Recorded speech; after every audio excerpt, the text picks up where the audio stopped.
Hi, welcome back to Celebrating Culture. We're here today with Dr. Bonny Schumaker, who started in Wisconsin, then went out to California where she was with NASA. Later, she went to Antarctica as she got involved with the environment.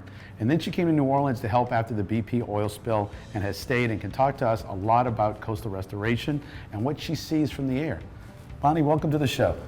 Hi, Charles. So Bonny, you've been here how many years now? Going on 9 years. And you fly out a lot checking out what's been going on with the oil spill. That was how it really brought you here. That's what brought me here, finding the animals before they burn and looking where the oil was, flying people studying oil, people looking for animals. And then you wrote a book about it. That was just a little fun book because I saw so many pelicans. I just thought that was just an amazing thing, the things that live here. I do really love the wetlands. The wetlands here I thought were extraordinary. I mean, I'd been all over the world protecting marine life, and then I had never been to these barrier islands and never really seen the animals in the Gulf. So here it was in my backyard, an oil spill, and all of a sudden animals that I hadn't even appreciated are being affected profoundly. We also had them losing habitat.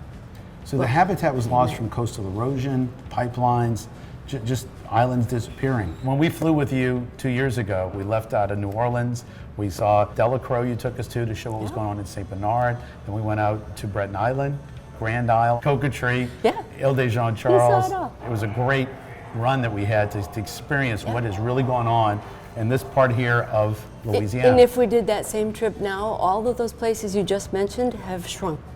They're skinnier. What's going on in the last couple of years since we flew with you? There are small restoration efforts, but they are very successful. They're just small compared to the amount of erosion and loss of landmass that's occurring on a larger scale. But smaller efforts like the West Bay diversion, the southern Mississippi River, are beautiful. I mean, willow trees are everywhere now. Does it take long for that sediment to create willow trees? That is extremely rich sediment. So in the course of 2 years, you suddenly see stuff. I'm told that the pigs are flourishing too.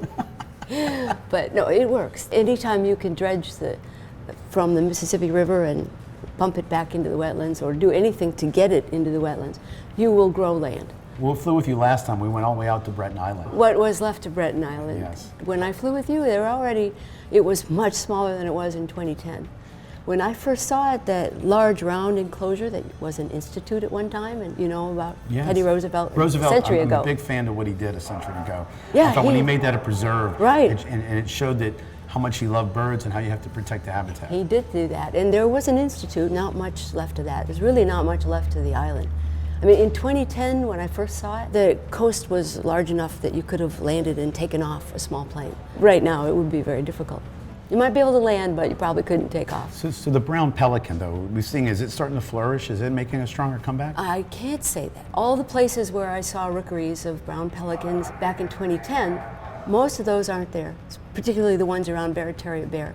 There are not rookeries. There are small numbers of birds there, but nothing like I saw in 2010. So islands are needed because that's a safe place away from mammals for birds. Absolutely. So I don't know if most people think about that connection, that a bird wants an island or the marshlands of Louisiana or where they want to lay their eggs. A rookery where you're going to have the whole colony live and raise their young and flourish and teach the young what they want to know needs to be in a safe place. And it is not safe on the mainland. It's not safe anywhere that vehicles or pigs or other animals can get to the nests. The more remote the island or the more isolated by water, the better. Fish seem to want to find coves in an island, so I guess the fishing's better for a bird too. Yeah, fishing's better for the bird too. So as we restore the area, it does help. It is, I guess, minimizing the loss right now. That's all it is right now. But everywhere we've tried to restore, it's magnificently successful. It's sort of time for Louisiana to end procrastination on these issues. Thank you. There's a conflict there between the oystermen and the fishermen and the restoration people. That is a problem, yeah. But farther down there, I don't think there's the argument from the oystermen, no. So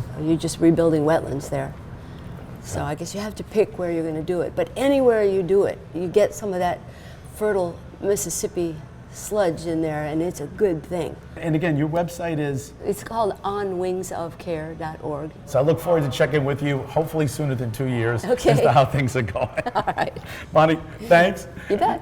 And stay tuned. We'll be right back with more of Celebrating Culture.